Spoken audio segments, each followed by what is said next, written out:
Assalomu alaykum do'stlar. Bugungi sanamiz 20-oktyabr. Mana Oltiariqdan Ali Baraka do'konidan agrovoloknoni olib keldik. Mana shu agrovoloknimiz adashmasam 950 ming bo'ldi, 100 metr. Buni grammiga keladigan bo'lsak, bu 60 grammlik. Mana shu bir qavati bo'ladi.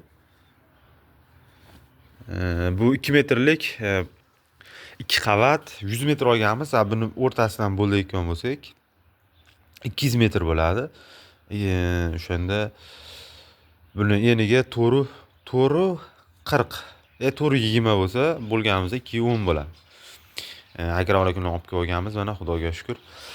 Bunimiz esa bazalt, qurilish materiallari ishlatadigan bazaltimiz. Buni esa biz katyolimizda o'rab chiqamiz. Chunki bu havo o'tkazadi, tellab qolmasligini oldini oladi degan maqsadda o'zimiz o'ylab, fikrlab qurilish joyidan olib keldik. Buni esa endi Xudo xolasa katyolimizda sekin o'rab chiqamiz qishga tayyorgarlik ko'rish maqsadida. Bunimiz esa termos salafanimiz. Mana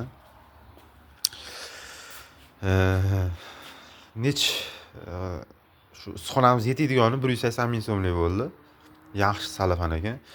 Bunimiz esa tomchilash ishlari shu Xitoyda 20 santimetrlik esa biz 40 ga ekkanimizda ko'chatlarimizga yaxshi bo'ladi. Buni esa 270 ming so'mdan oldik. 1000 metrini.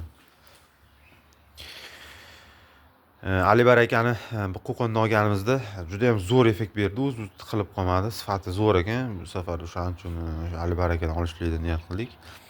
Hozircha mana shu agrovoloknlarni olib kelib oldik. Xudo xolasa pomidorlar narxi juda ham go'zal. Menimcha pomidor narxi endi keyingi yilgi yozgacha tushib ketmaydi. Endi qishi bilan faqat oshib boradi. Bu esa bu yil Xudo xolasa pomidor yili bo'lishi mumkin. Yaxshi niyatda Xudo xolasa. Mana do'stlar, Xudo xolasa biz qishga tayyorgarlik tayyormiz. Xudo xolasa ko'mirlarimizni olsak, Xudo xolasa 5-yanvardan ekishlikni niyat qilyapmiz. E'tiborlaringiz uchun juda ham katta rahmat. Bizning kanalimizga kuzatib boring. Xudo xolasa issiqxonamizda qilayotgan ishlarimizni yerda tayyorgarliklarni ham qo'yib boramiz.